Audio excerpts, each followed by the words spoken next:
মাগ্গো মা এত পুষ্টি কই পায়? এত চালায়া বড় হইতাছে গা কারবারটা কি বুঝছেননি আপনারা?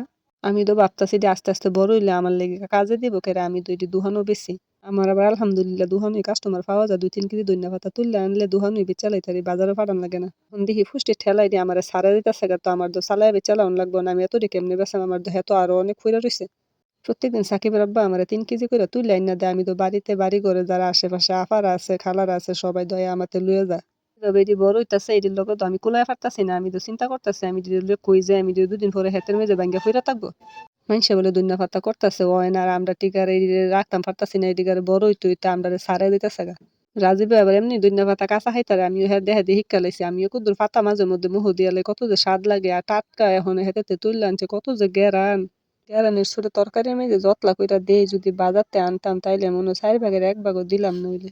কিন্তু হেত করি দিক্কা বেশি, বেশি কইরা দিই মনে হয় যে না অমৃত খাইতাছি।